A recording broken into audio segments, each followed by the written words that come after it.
This is Conversations on Careers and Professional Life, a podcast from the Foster School of Business, MBA Career Management Office. I'm your host, Gregory Heller. Each episode, I talk with guests, faculty, students, alumni, and business leaders about the skills, decisions, and strategies that shape real careers. The next few episodes are a mini-series called AI Ready, supported by Foster's AI Taskforce. I'll be talking with students, instructors, and practitioners about how they're actually using AI in the classroom, in recruiting, and on the job. On this episode, I'm joined by Léonard Boussioux, award-winning assistant professor at the Foster School of Business and adjunct at the Paul G. Allen School of Computer Science and Engineering here at UW. Leo holds a PhD from MIT in machine learning and operations research and earned his undergrad at UC Berkeley. His expertise spans generative AI, human-AI collaboration, and decision intelligence, with a special focus on how these technologies shape creativity, innovation, and problem-solving within organizations. Leo and I both serve on Foster's AI Taskforce, and today, we'll explore the AI skills that modern professionals need to thrive, how students and professionals can learn about and experiment with generative AI, and the role and importance of keeping humans in the loop as we think about creating human-centered AI systems in business. I hope you enjoy this conversation on careers and professional life with Léonard Boussioux. Leo, welcome to the show. Thank you so much for the very warm introduction, and I'm extremely excited about all those topics. So I'm happy to have this conversation together today. I am too. So, why don't you start by just telling us a little bit about how you got into this space, which has evolved dramatically from most people's observation in just the last 2.5 years since the release of ChatGPT. Obviously, you've been involved since before then, but give us a little bit of the backstory. For me, AI has always been a dream that started when I was a kid because I was really passionate about nature. And I grew up in the countryside in the south of France, and I would wander all around the forest, the garrigues, the seaside, looking for birds, dragonflies, orchids, fossils. And I was dreaming at the time that there would be one day a technology where I would be able to take a picture of my environment and being able to identify everything all at once. Because I was carrying, or my dad was carrying for me because I was very young, all my field guides about all those different things. So I started my undergrad later about science because I always loved science. And I started discovering in the years 2010 all the things around machine learning and how there would be something called a neural network that would sort of emulate how our brain works. And I thought, wow, this is close to what I love, which is biomimicry, getting inspired by nature to solve industrial problems.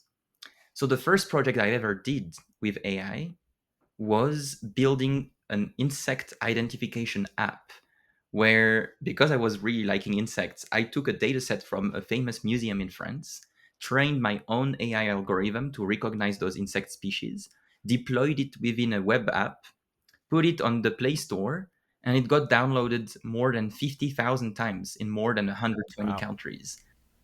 I will tell you that I use an app called Seek to do just that, to identify things with my son when we're out and about. And we'll be like, well, I wonder what kind of beetle that is. And I Absolutely. take the phone out and I snap a picture, and it's like, oh, that's a great horn beetle or whatever. Exactly. So this So, is exactly that was my vision. And back in time, there was no such application. So this hmm is literally what I hmm built. I was inspired by Pokemon Go. I was seeing so many people walking all around looking for those fake creatures, and people would really go out and really look for a collection. And I was really thinking I have to surf on that wave and build the same app but for real species.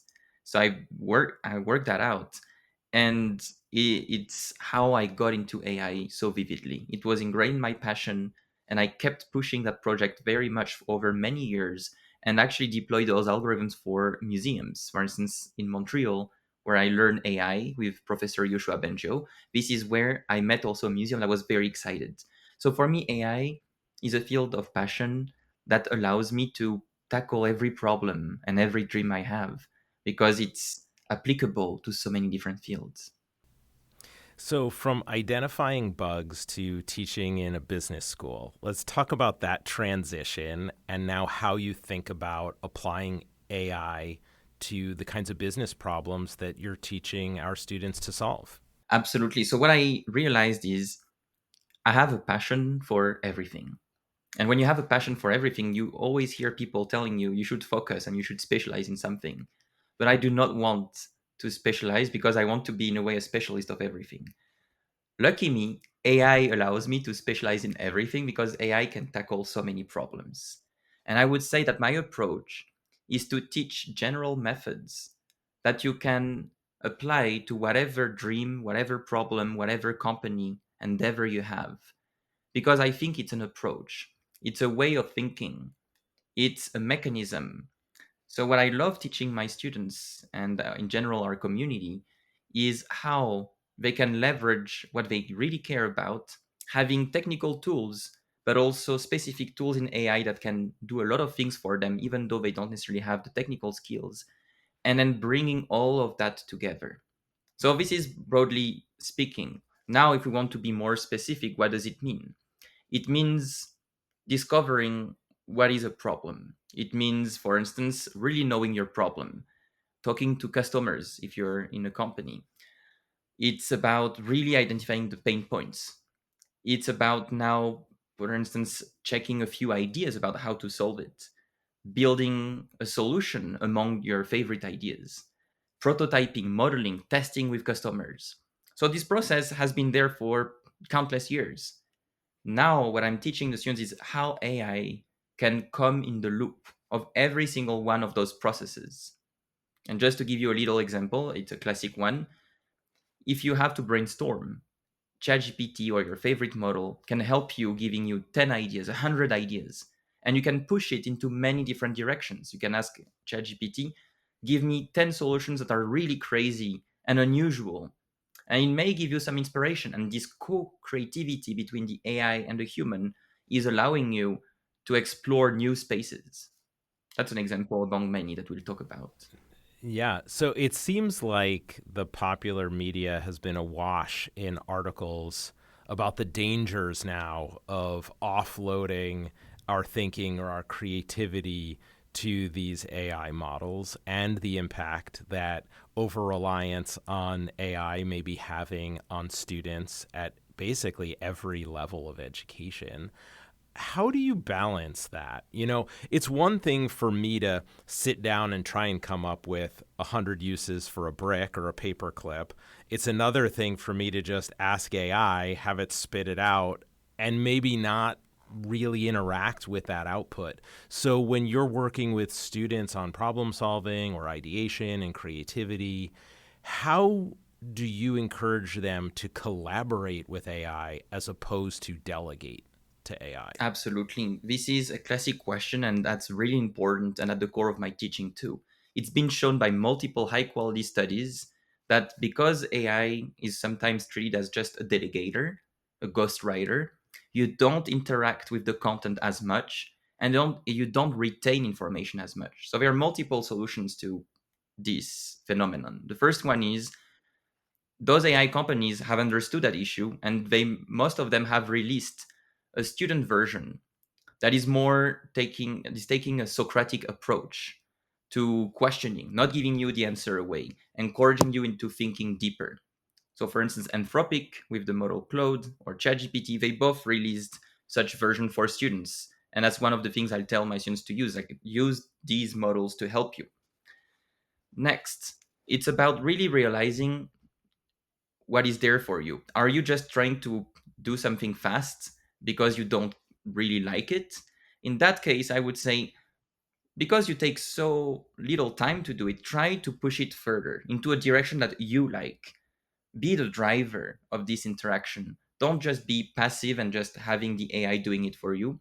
Try to shape something that corresponds to your vision.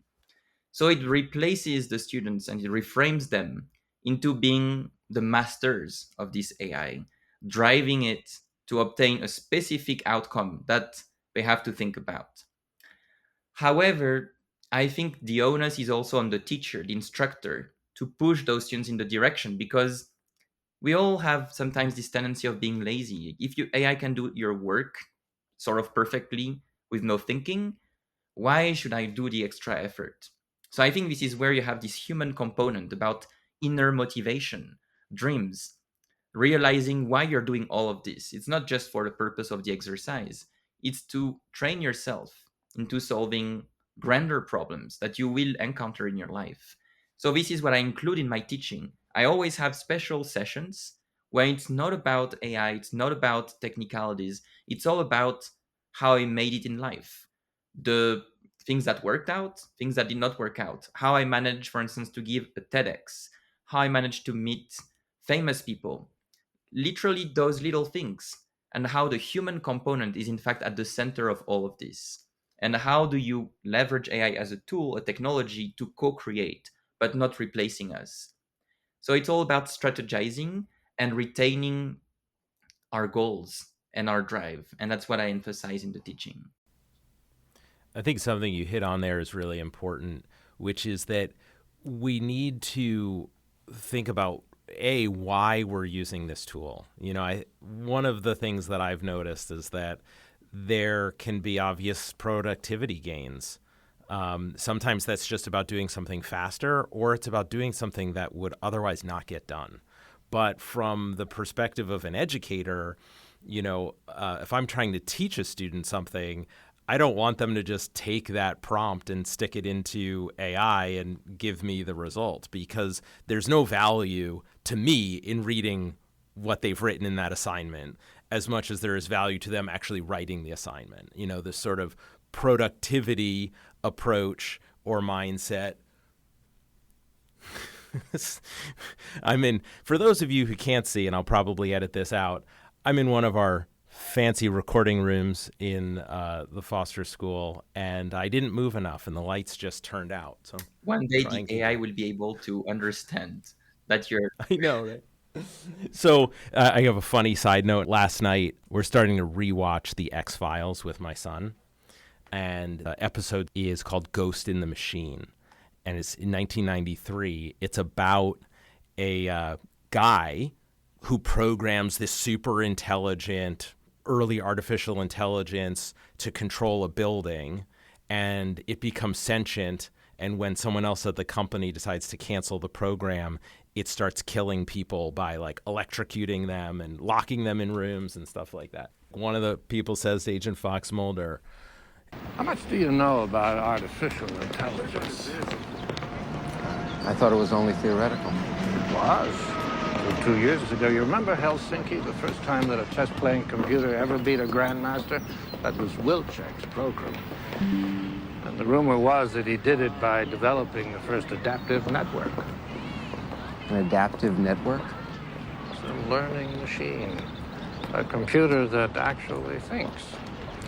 And my son, who's 11 years old, is like, oh my God, this is so creepy, because it's like what everyone's talking about now is like, what if AI gets super smart and tries to kill us all? I know this is a worry for many people, because also the medias, they love emphasizing this because it sells, and most people don't know, and most people have seen and watched movies where AI is often worrying.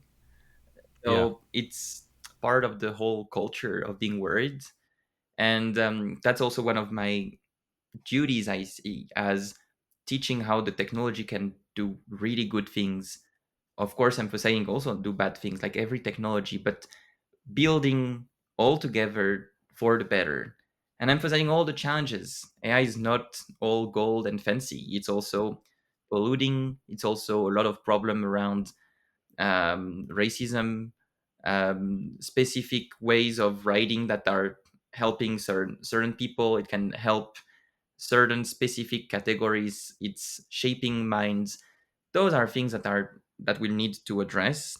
But I really believe, as an optimistic in general, that the technology can do great things, discovering new materials, new drugs, helping people having access to education everywhere in the world, having people receiving training and mentorship, potentially maybe even mental health. I know that it's one of the tricky challenges to, in a way, automate with AI mental health, and that many people are afraid of that. But many people in the world have no access to this. So I really believe in democratizing access to lots of pieces of information and structures thanks to AI. And that's what we also teach, how our students can become leaders and social goal activists using the technology. So you touched on a bunch of interesting things there. The bias inherent in AI is obvious. I've used the example that I've tried to generate images of, a bunch of people in a boardroom having a conversation, and it's all old white men with gray hair in, blue blazers. And then I'll say a diverse group of people in a conference room at a tech company, and it's all Asian and South Asian men, around a table. So there's the obvious bias. And this one, we're talking about generative AI for content creation, really. But also, I'm sure it comes out in some of the reasoning as well. If you gave it a profile of yourself and you said, hey, what kind of careers might be good for me, it would give you a different answer for a man than a woman. And we just saw this in the news with negotiation advice, where when it thought it was supporting a man, it asked for, $10,000 more or something than it asked, when it thought it was supporting a woman. So there's bias, which we all need to be aware about. But then we flip over to this other side. You talked about prototyping, and I've seen you give some demonstrations about vibe coding. And during one of them, I tried it out myself, and I created a rolling prototype for an app or a web app. How are you seeing students harness tools? Students who didn't have, let's say, a computer science background, have never written a line of code in their life. How are they leveraging the vibe coding tools to solve business problems, or to learn how to solve business problems that they might face when they're in the workforce? Absolutely. Vibe coding for everybody is the notion of leveraging AI tools to code, but without asking a specific necessary line of code, or not necessarily knowing how to solve a bug, but literally describing, hey, build me an app to learn English and Chinese and Mandarin at the same time, and just use the 100 most common words, build me this app, and then boom, in a few seconds you have this app that is tailored for you. And you can ask, okay, I want 3 levels, I want easy, intermediate, and advanced, and you have it. And you can say, actually, I really love cooking, I want vocabulary around cooking, build me that version. Just by talking and interacting with the AI, you end up with a tool. And I believe that in the future, whenever you're facing a little problem, you'll be able to vibe code a little app or a little tool to solve it for you. That was one of the favorite exercises of my students. I gave 2 versions of this to them. First, they had to create a little video game. Everybody has played even simple video games, and they had to come up with their own. And those models can code up, for instance, a snake game, a pong game, even more advanced game with just 10 words. Build me a snake game and you get something nice. Build me a snake game with the colors of the University of Washington, and it knows the colors of the University of Washington. I think the game is too easy, make it harder. This process was super fun for the students because they all discovered that they could do their own game. We had 100 students in my class. We had 100 different games. Sometimes it was the same family of games, but they all ended up with something different. And I asked students to play each other's games. And then suddenly they also discovered that sometimes there were some bugs and edge cases that they did not think about. But someone else playing with it figured out there was a bug. And so they gave the game back and say, hey, you have to solve this. So you have to come back to your AI and say, okay, there's this bug, please solve it. That was very fun because students discovered that you do have a role to play as a human to decide what you want, solving those little issues, because AI cannot yet figure it out on its own. The next exercise that every student really appreciated was to build a personal website. They had all of them to build their personal website that would embody their taste, what they did, that would encompass all their experiences. And then again, I created a little friendly competition so that students can check each other's pages and elect the favorite one. they really loved this because all of them realized that although they're not coders, most of them are business school students with a business background or diverse background, but very few have a coding background. They were all able to get a working website deployed online. It felt incredibly satisfying. And many students told me, I shared that with my parents, I shared that with my partner, with friends, and they started doing those websites for personal businesses to demonstrate people in their teams. And my students have now moved to companies and they keep doing this. For instance, I have a friend of mine, she was a student before. She's now using those tools. She's a product manager at Microsoft. She's using Lovable to design the features that she wants the engineers to build. But instead of using words or drawings, she's literally showing them it has to look like this. And it makes everything so much faster and easier. So this is this new approach that many companies are now adopting, this ability of quickly prototyping and facilitating conversation. And if you don't have any coding background, it still works. So if you're listening to this, I suggest all of you to go to Lovable and then you play. Build personal website, you upload your CV or you put some information or build whatever game or the latest problem you're trying to solve.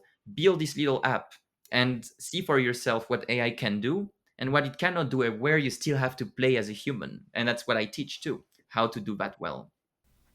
And this is something where I think both of us really agree that one of the best ways to learn about AI and what it's capable of is to just get in there and mess around with it. I think it's Ethan Mollick talks about this jagged edge of ability that AI has. There's some things you're like, wow, this is great. And then you ask it to do something else and it completely fails, right? And you can't understand that without trying. And with a technology that's moving as fast as it is, it's really important to use it to understand what its capability is. I mean, I just think about, when you have a child that's developing all these skills pretty rapidly, until you see that growth in ability, you wouldn't know, like, what can this kid do?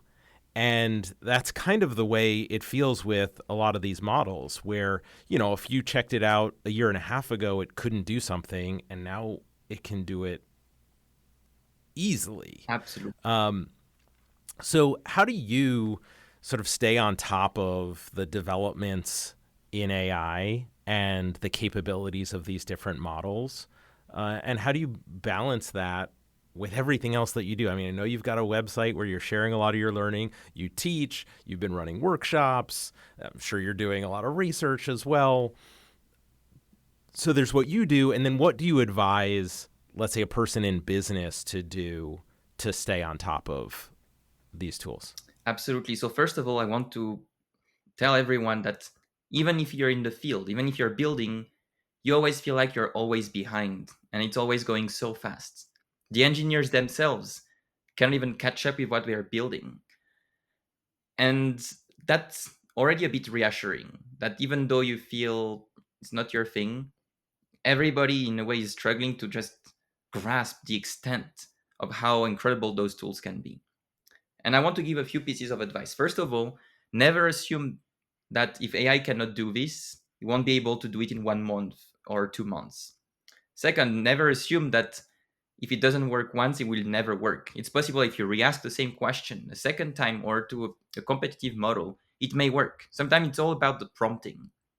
Also, there is now this talking about context engineering. It's about writing a really good prompt with as much content and details as possible so that the AI can know exactly what you expect.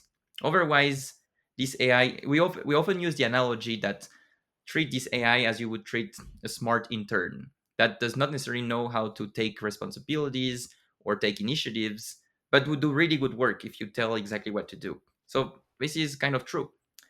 So I do multiple things. First of all, I play with AI all the time, even for pleasure in a way. For instance, I was at a conference in Denmark last week, and after that, I decided to stay a few more days. And I wanted to do a road trip. Planning a road trip can be time consuming, exhausting, stressful. I decided to offload that to multiple AI models. So I played a little game.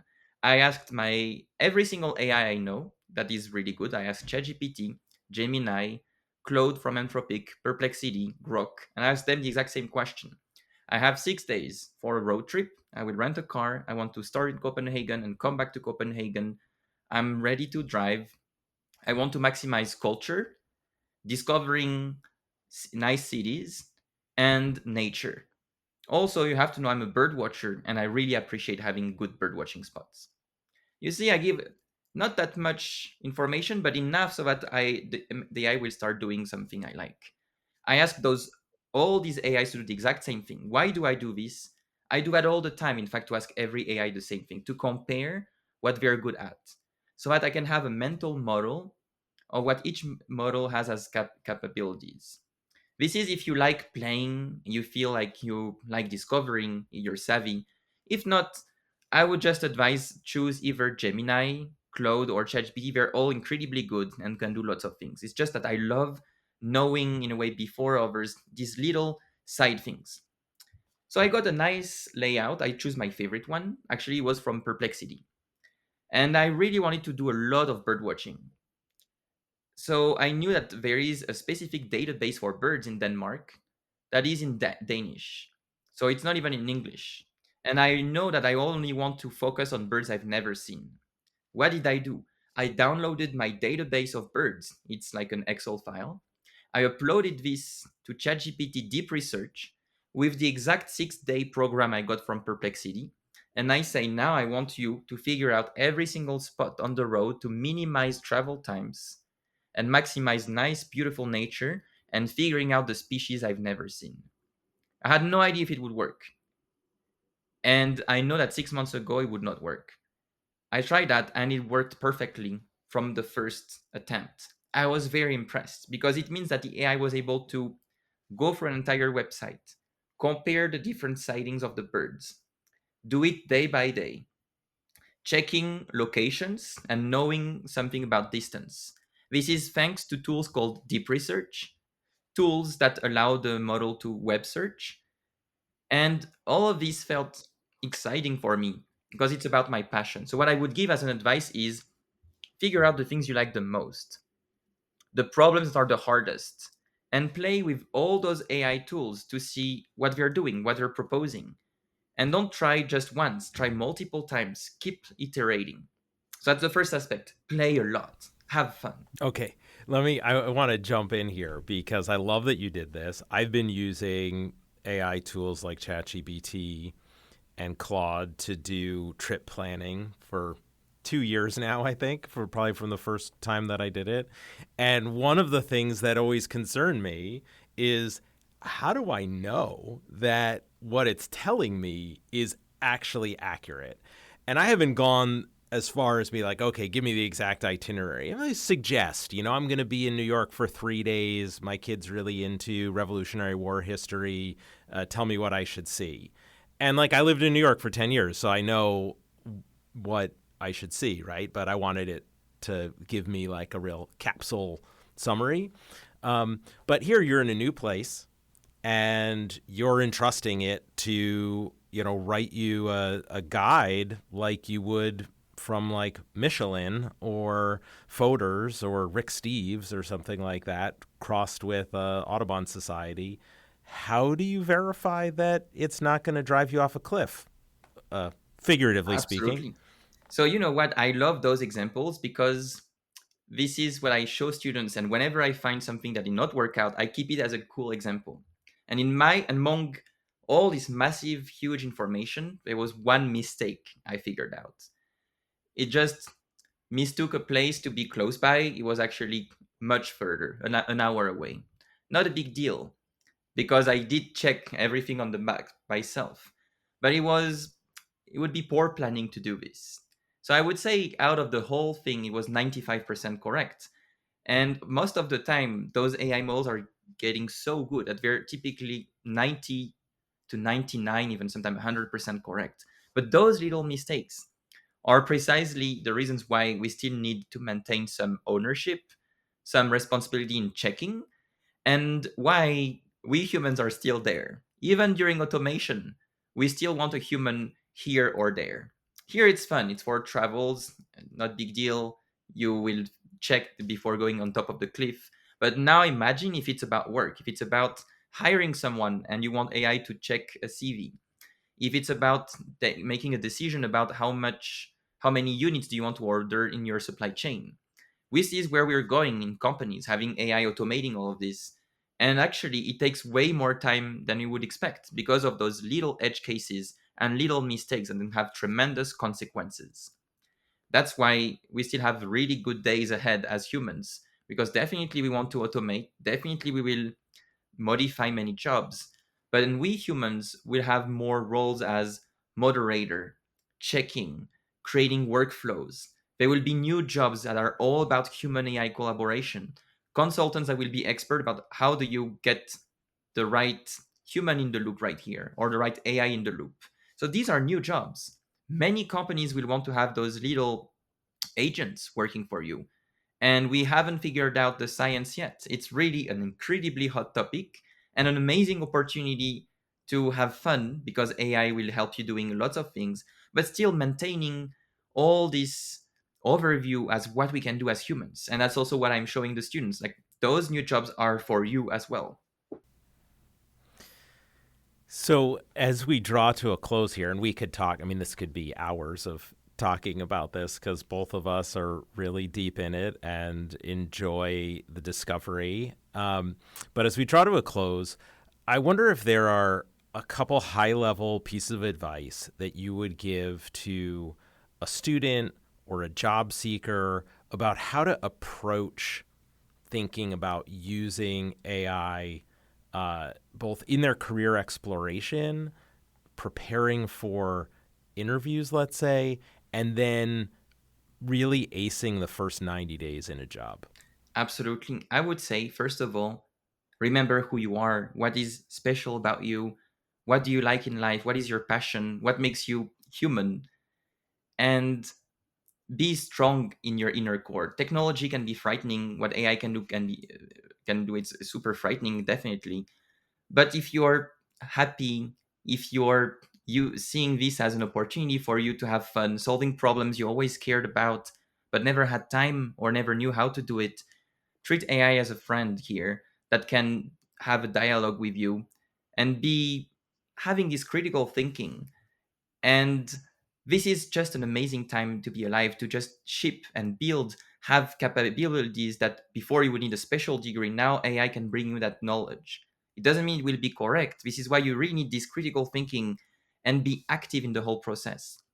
I would say be in contact in the community. It really helps to be in an AI community. And there are AI communities everywhere in the world.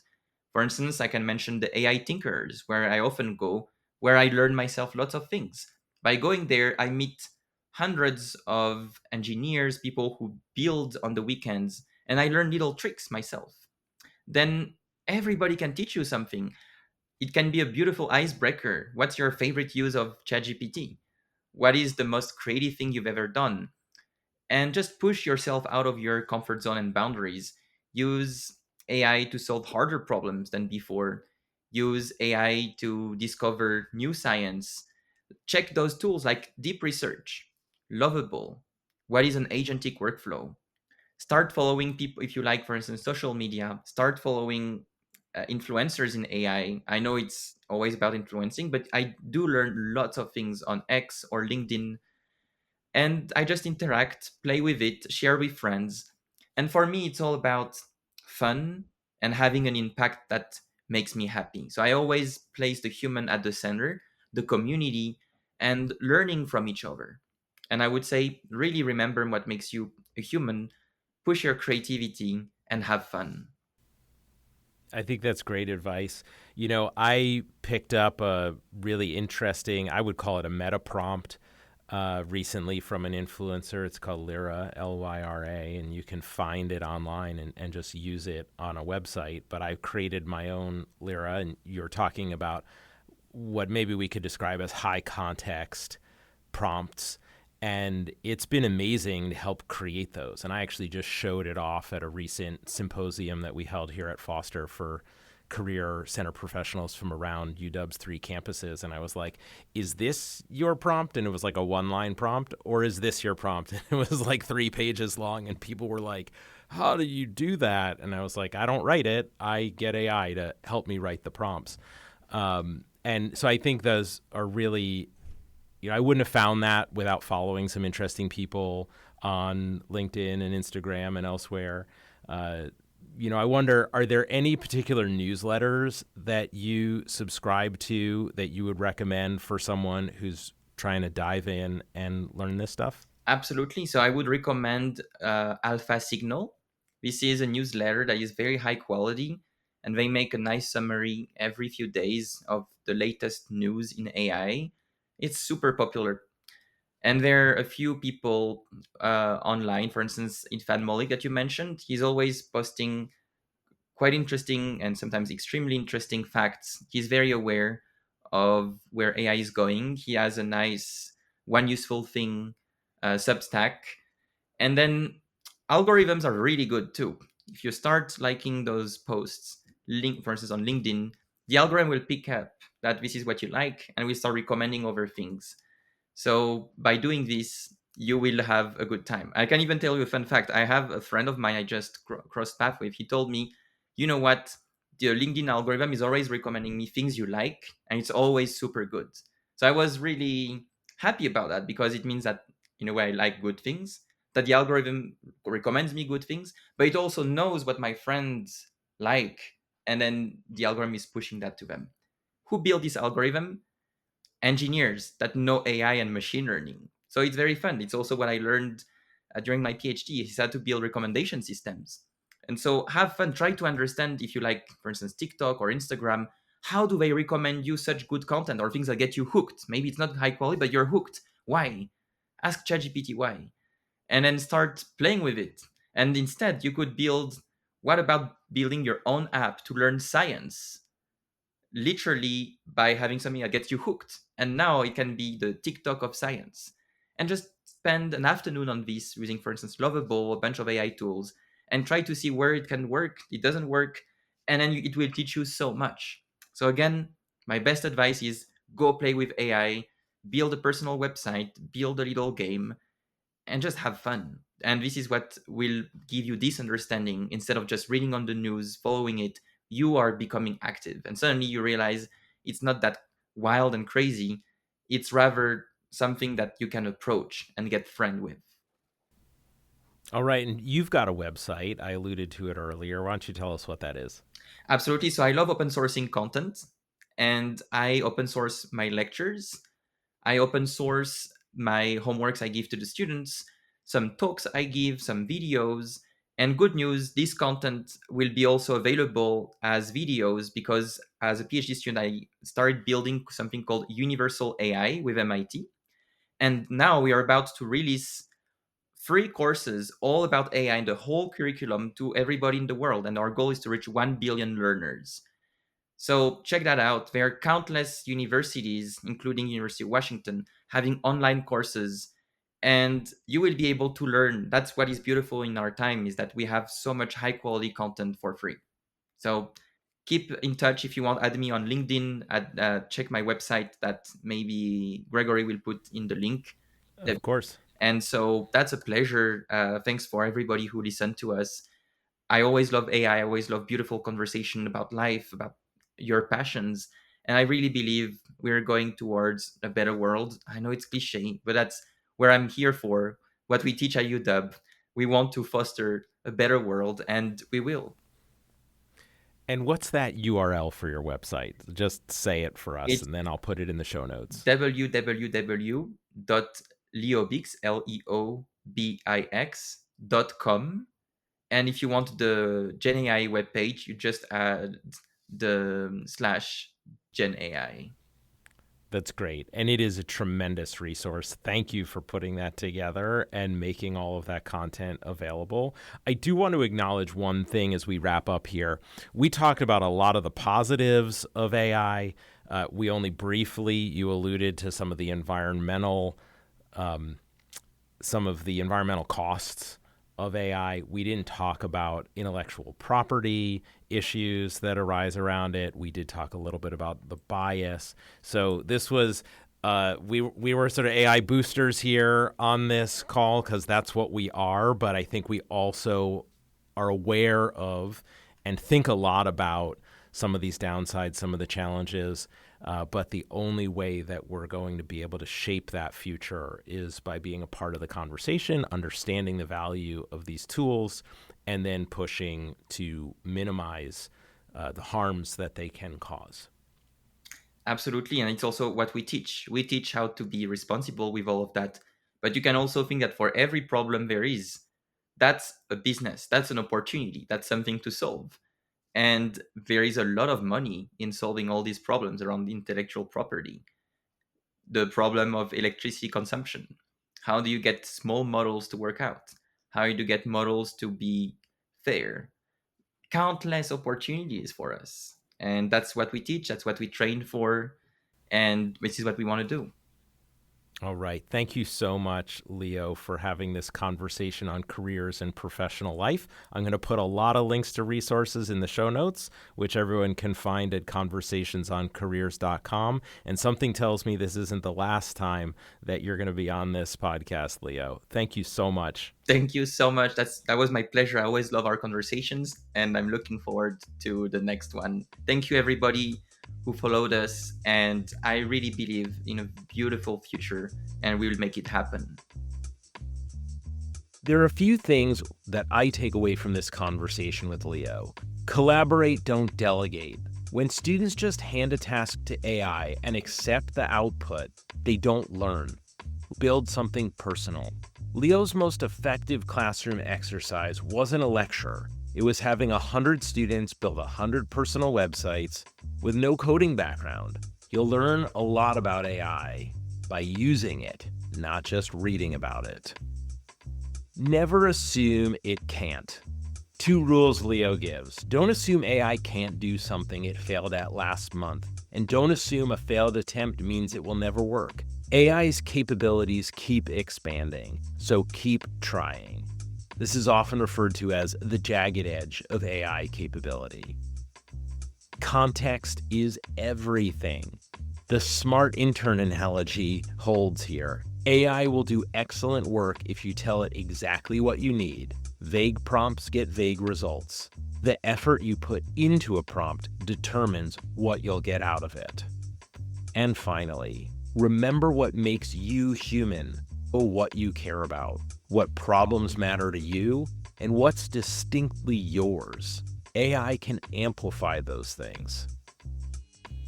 Thanks for listening to Conversations on Careers and Professional Life. If this episode was useful, share it with a friend or classmate. You can help others find the show by leaving a rating or review on Apple Podcasts, YouTube, Spotify, or Amazon Music. And hit subscribe so you don't miss the rest of the AI Ready miniseries. Conversations on Careers and Professional Life is produced by me, Gregory Heller, with support from the Foster School of Business MBA Career Management Office and Foster's AI Taskforce. Show notes, past episodes, and contact info are all at conversationsoncareers.com.